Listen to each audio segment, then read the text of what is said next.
Got a few people out today. That way they can know what to do and I don't have to explain it all again.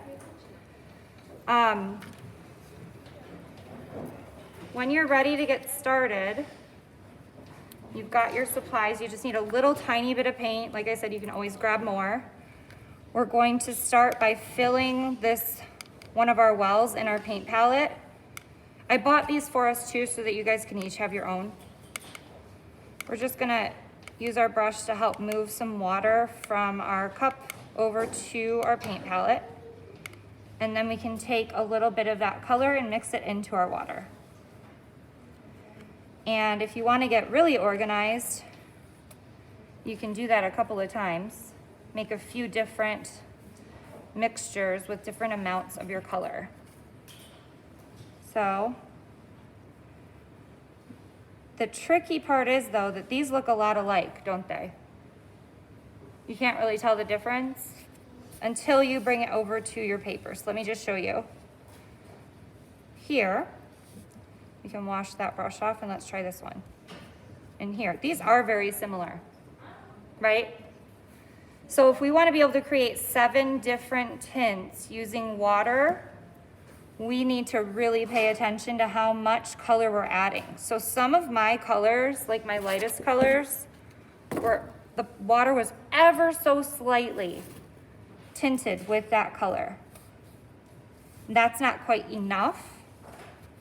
So we've got to be really, really delicate with how much we add. We don't want to add too much because we don't want them all to be the same. So little bit. So that might be your very lightest tint with the most amount of water added. Sorry, I didn't realize you guys couldn't see that. Maybe I'll add a tiny bit more. So now I've got my lightest tint, that's good. I've got one that's pretty dark, so I could probably find one in between these two, right?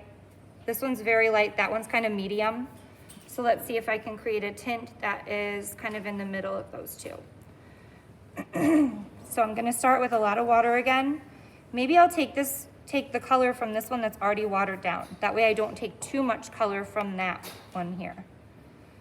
So I'm trying to create one that's kind of in between those two here. So I'm gonna take a couple brushfuls of this watered down tint and kind of see where we're at.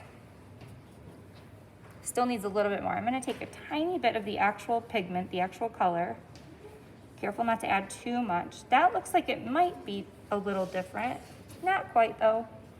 So it's gonna be kind of a delicate process of mixing a tiny bit at a time until you've got, so that gives me 3 different ones there. So one section in every part of your color wheel, and you can kind of decide which part is your favorite. You're gonna pick one section where you're just painting straight with the color from the palette. You're not mixing any water in at all. That's this one on mine. So this shape on every single one of mine is the darkest one. It's just the pure paint. Then this is my next darkest one. So if I'm going from dark to light, that's my darkest. That's the next one. Here's the one after that. And then I actually have a few that match. These 3 are pretty close on all of them mine. This upper corner, this middle, and this point. But in mine, I have 1, 2, 3, 4, 5, 6, 7, 8, 9 sections. So I gave myself a little grace and was able to not have 7 different tints. So if you're struggling, you can always make 2 of them similar.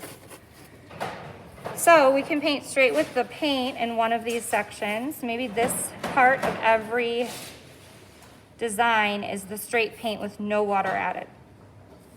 Another way you can adjust the intensity of it, how dark or light it is by painting one layer, letting it dry for a couple minutes, and then painting a second layer on top.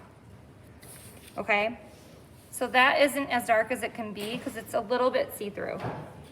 So let's see what happens if I take a little bit more of that pure color and just paint a second layer. Do you see how it gets more intense? It gets a little darker.